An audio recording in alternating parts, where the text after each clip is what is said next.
Hello everyone, my name is Paul Sorensen, and I will be presenting With High Power Comes High Responsibility. It's an overview of the paper, BlackIoT, IoT botnet of high wattage devices can disrupt the power grid. First, some acknowledgements. The original paper was written by Saleh Sultan, Pratik Mittal, and H. Vincent Poor of Princeton University. It was presented at the 27th USNICS Security Symposium in August 2018.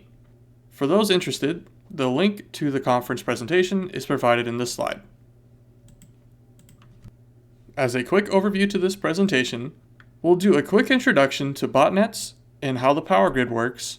We'll look at various methods on how a botnet can be used to attack a power grid and what different ways we can categorize those attacks.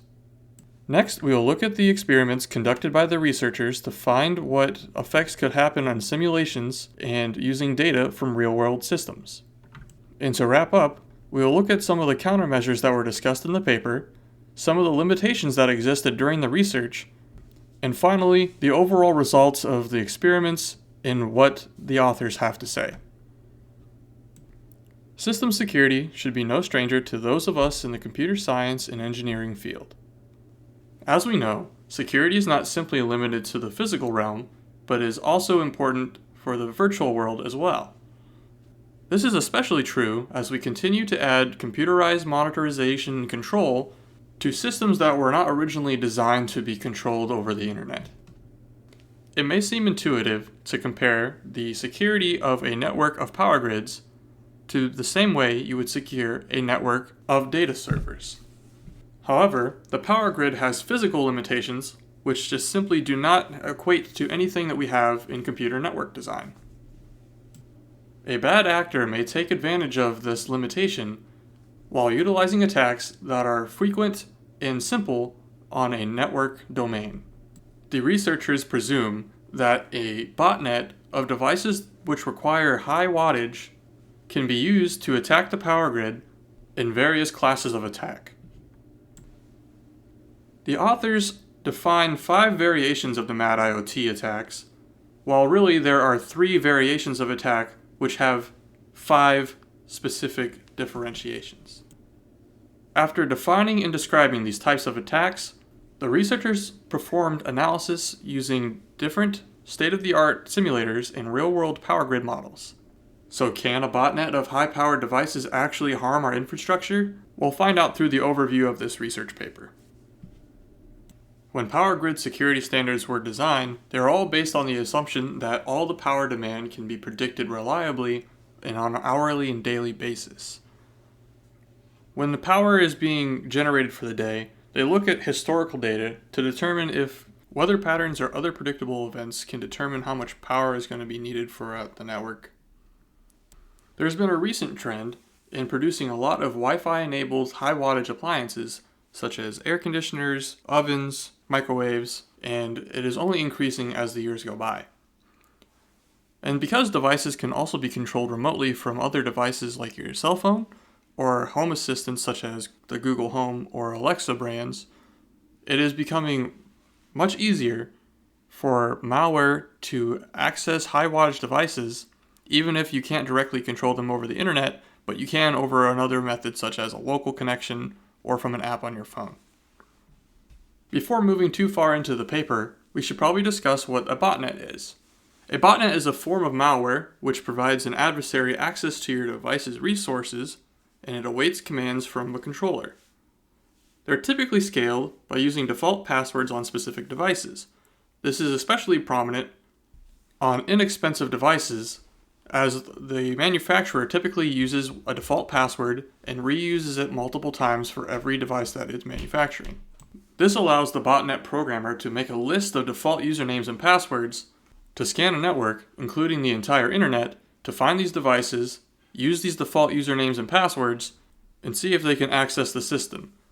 If the answer is yes, they can add their software to that device, which just sits and waits for a command from the botnet and can remain undetected as it's typically not doing anything until it is instructed to do so. You can think of a botnet similar to a science fiction movie where there's mind control. The bad guy has many of the people under his mind control, and they aimlessly move out throughout their day until he sends their command, and magically over the air, they all start doing exactly what they're told, all simultaneously. In reality, this is not only feasible, but it is actively done where thousands of devices are all coming together and operating at the same time. Typically, a botnet is used for doing distributed denial of service attacks against a specified IP or range of IPs to try to knock a service provider offline. However, as we will see in this research, it is not necessarily the only way to utilize a botnet. The researchers propose that simply having the botnet control high wattage devices can have a similar effect, but on a physical infrastructure such as the power grid. But how does the power grid actually work? In the paper, the authors present a little bit of background to try to describe the typical operation of the power grid, starting from the electricity generation all the way to the consumption by a user at home or in an industry. Electricity is generated by spinning a turbine inside of a magnetic field. This spinning is usually done using steam by heating up water or spinning a turbine using the wind. When the electricity is generated, in order to transfer it over long distances, it is first put through a transformer which increases the voltage to thousands of volts in order to decrease the amount of current that is needed to transfer it throughout the wiring. When it gets closer to its destination, it will go into a substation, transform it down to a more usable voltage again, and then distribute it through the typical wiring you would see around our neighborhoods and homes. It's important to note that it's obviously not a direct connection from the generator to the transmission wires to the distribution network to your home, but instead there's a network of cabling throughout the entire area. These grid intersections, where the lines are all connected, are known as nodes or buses, and when two separate networks are combined together, that connection is called a tie-in. When grid infrastructure is designed, it must follow a security standard known as N-1. This means that the grid must operate normally after a single component failure. Typically this would be fine, but as we'll see throughout the research, handling just one case of things going down, it will not be sufficient to maintain network stability. Because the power grid operates with alternating current electricity, the rotation of the generator is equal to the frequency of that AC signal. The inertia of the generator corresponds to the supply and the demand of the load on the lines. When there's higher demand, there's a lower speed, and when there's lower demand, there's a higher speed. Thus, the frequency will shift according to the demand.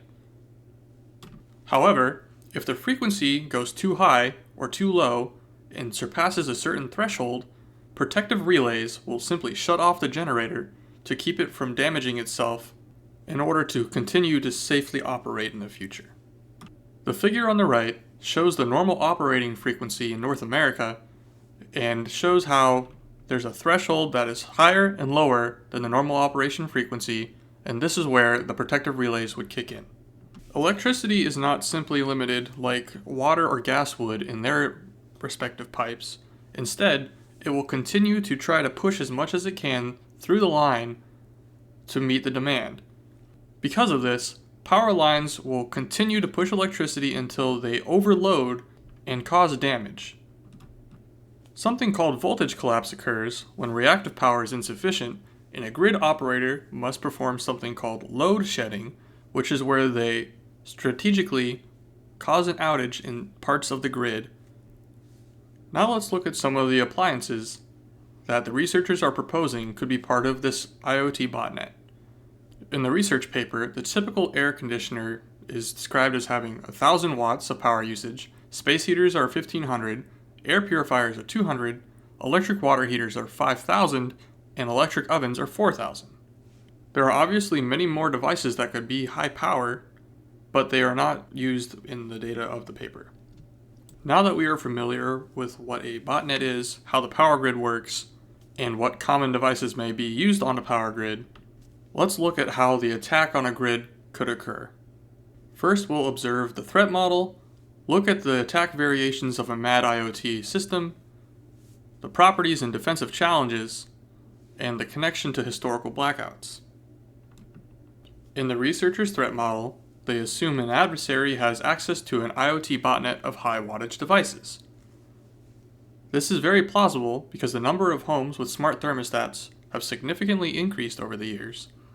And when this was done in 2018, an estimated 35 gigawatts of power were potentially available strictly through the air conditioners controlled by smart thermostats.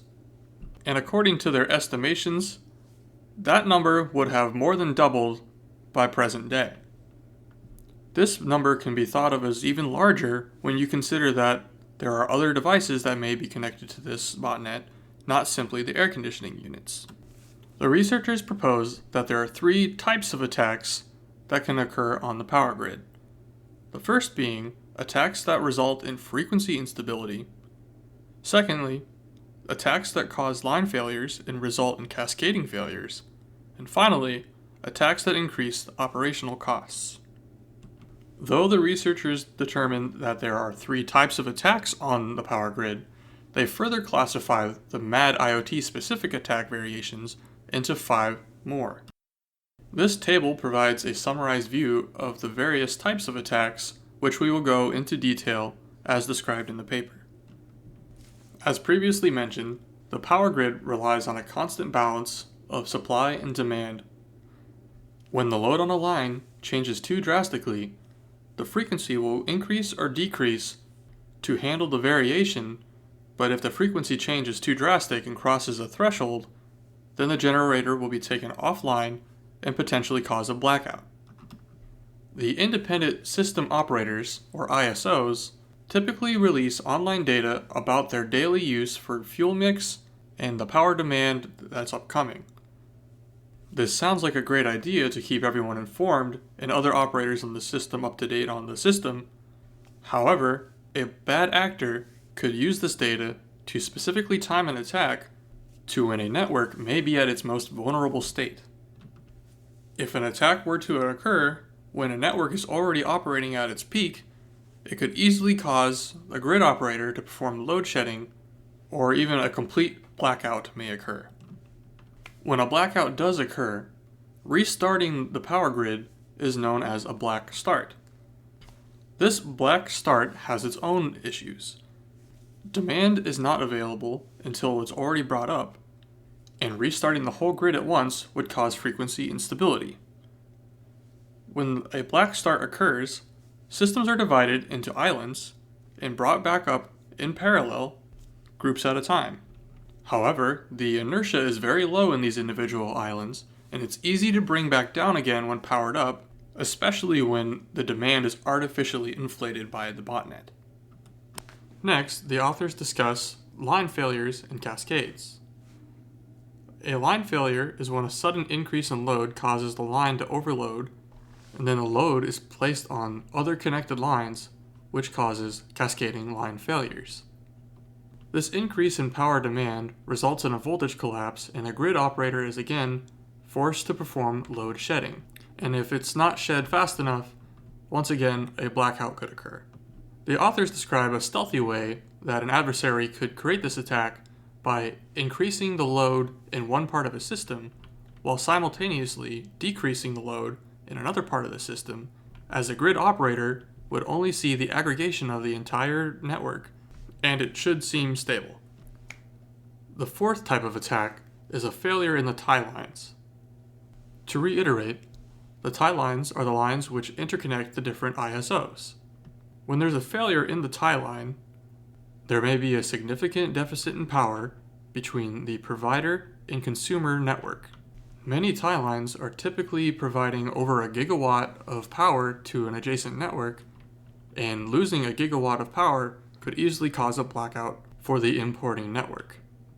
Once again, an ISO will publish data which an adversary may be able to use to determine when a tie line is already near its capacity, an attack could be performed at the right time.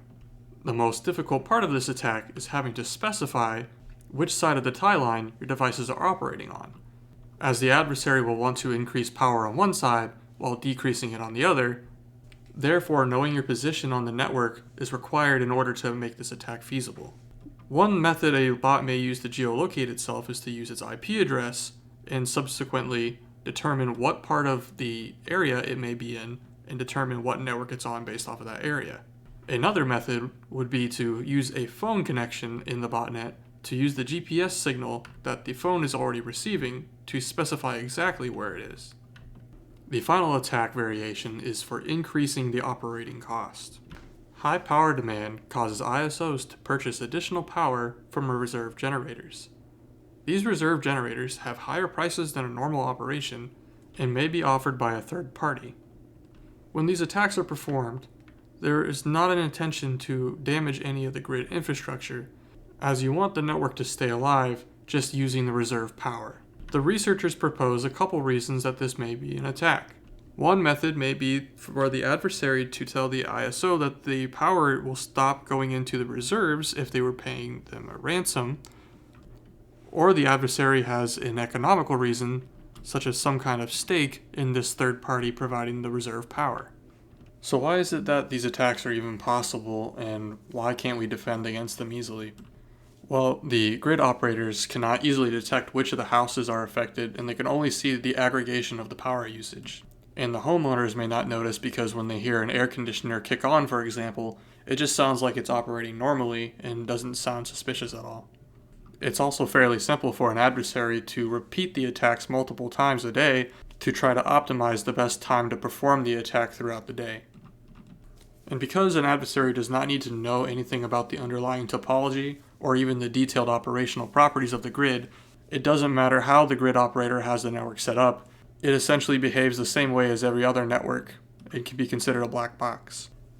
As I mentioned before, the power grids are set up to be an N-1 security standard, where they are prepared to operate when one component of the network fails. However, most power grids are not prepared to actually defend a large-scale attack like the BlackIoT attacks. So, some historical blackouts which were not necessarily caused by a botnet of Internet of Things devices, but general operation of a network with a blackout occurring, mostly proves the feasibility of a BlackIoT attack being successful.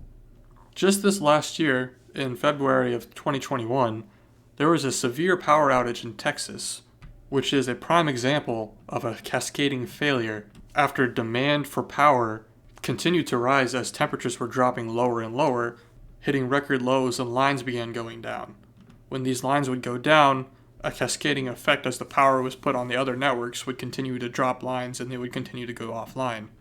However, the authors of the paper provided two examples of historical blackouts, both in 2003, one being an initial reactive power deficit in Ohio led to a large-scale blackout throughout the US and Canada, and the other one was a failure in the tie lines connecting Italy and Switzerland, which led to a complete shutdown of the entire Italian power grid. In any of these cases, all of the system operators were not prepared for the initial event. Even in the case where there was a blackout in Texas this past year, they were attempting to be prepared. However, their preparation was still not enough to handle the inevitable power demand that they were required to supply. So, to simulate these effects on a power grid, the researchers used two platforms for conducting their experiments. They used a MATLAB plugin called MATPower, which is an open source MATLAB library which is widely used for computing the power flows in power grids, and also PowerWorld, which is an industrial level software suite widely used in the industry for frequency stability analysis of power systems. However, there's no large-scale real-world power grids available for academic research, so the authors of the paper used the Polish power grid data, as it's one of the largest and most detailed publicly available real-world power grids around. They specifically used the summer of 2004 peak and the summer of 2008 peak for their data analysis. In summer of 2004, there were 2,736 buses, 3,504 lines, 18 gigawatts of demand. In the summer of 2008, there were 3,120 buses, 3,693 lines, and 21 gigawatts of demand. In order to normalize the botnet size in terms of bots per megawatt, The researchers assumed that all the bots are air conditioners and they're all running at 1000 watts. The first attack method to do an experiment on was for frequency disturbances. They simulated a 20 or 30% change in demand at all the loads for the high inertia and low inertia cases. Frequency disturbances demands increased in all load buses, ignoring the generator's frequency cutoff limit, as is shown in the figure on the right by the red dashed line. An increase of 23 megawatts and 30 megawatts respectively is shown in the top two images. The same data but with a decrease in demand is shown in the middle two images, while the final two images show the output when the frequency cutoff protective circuit is enabled. You can see when this protective circuit is enabled, the grid will completely shut down in less than 10 seconds of operation. The authors estimate that an adversary would only require 200 to 300 bots per megawatt to actually trip a generator in a system. And after a successful blackout, only 100 to 200 bots per megawatt would be required to completely disrupt the grid restart. Their data for this experiment is shown in these four figures on the right. The top left figure is the normal black start operation in the absence of an adversary. The second picture on the right is the demand increase of 20 megawatts at the load buses before the reconnection of two islands. In the bottom left figure, the demand is increased to 30 megawatts at the load buses before reconnection of the two islands. And the bottom right is the demand increases of 30 megawatts at the load buses without attempting to reconnect the two islands due to the frequency instabilities the adversary is causing. The authors note that they have observed that the operational properties of the grid play an important role in the outcome of an attack. The next experiment was in the line failures in Cascades. The researchers determined that only 10 bots per megawatt was necessary to actually initiate a cascading failure. According to their Polish grid data, in 2004, a 10% increase in demand could cause 11 line failures and a 46% outage, while in 2008, only a 1% increase in demand was enough to cause 263 line failures and an 86% outage. The figure to the right is showing the ratio of power flow to the capacity according to the Polish grid for both 2004 and 2008. You can see that in 2008 there are significantly more power lines that are near capacity than in 2004. The next attack experiment was for increasing the operating costs. The researchers concluded that only 50 bots per megawatt can increase the operating cost by 20%. Because of the nature of this attack, you can't cause line overloads, so there is a maximum capacity of bots on the network rather than just a simple threshold for a minimum. The researchers calculated that a 5% increase in demand was equal to a 20% increase in the operational costs at the worst case scenario. This is 4 times higher than the best case scenario. The authors observed that the effectiveness of the attack in increasing the cost depends on the total number of reserve generators as well as their generation cost functions. After performing their experiments, the researchers wanted to provide some countermeasures. First, on the power grid side of things, they would advise grid operators to consider mad IoT attacks in their contingency list. Also, they suggest to have enough inertia in the system to minimize the effect of an attack. Next, they suggest having a good estimation for the number of high wattage devices are on their system. And finally, find a secure method of releasing the ISO data without showing any critical information. On the IoT side of things, there isn't too much for them to add aside from generally increasing security of the devices that they're using and the networks that they're on. IoT manufacturers can assist with this by not using default passwords for each of their devices and also do their best to maintain their security updates. The authors note that there were some limitations for this experiment. Only publicly available datasets were able to be used, so they can't guarantee how accurately this will reflect for every single system, and even though this experiment was performed near 2018, the most recent data they had for the Polish grid was from 2008. They suggest that system operators with access to their system details should perform their own, more detailed MAD IoT analysis. Also, while conducting their experiments, they didn't have any kind of existing control mechanisms for minimizing any of these effects built into their experiments. So, a grid operator may have some kind of mitigation that they were not prepared to test for. Another limitation is that some of the high wattage IoT devices, such as an air conditioner, have a large capacitor in them, which will smooth out their increase and decrease in demand, rather than it cause a spike in the power grid like they're intending. Another limitation, as I had mentioned earlier, is actually specifying the geographic location of your bots in your botnet. Though a botnet is very much possible, as was shown in the Mirai botnet, specifying the bots in your botnet to be within a certain geographical area is much more difficult to do. In conclusion, the researchers suggest that power systems operators analyze the effects of potential mad IoT attacks on their system and develop preventative methods for protection, and also provide data for researchers to use to further expedite future developments. They also want to relay that insecure IoT devices have negative effects beyond individual security and privacy losses. Clearly, an attack on the power grid could have much more dire consequences than just losing your personal data. A loss of power could equate a loss of life, especially when you consider hospitals being taken offline. And finally, they recommend being especially cautious of a hidden vulnerability that may occur through independency between infrastructure networks. The threats to the security of all independent infrastructure networks should be thoroughly investigated. Thank you for listening to my overview of BlackIoT, IoT botnet of high wattage devices can disrupt the power grid. I enjoyed learning about this, and I hope that you have too. I look forward to answering any questions that you may have.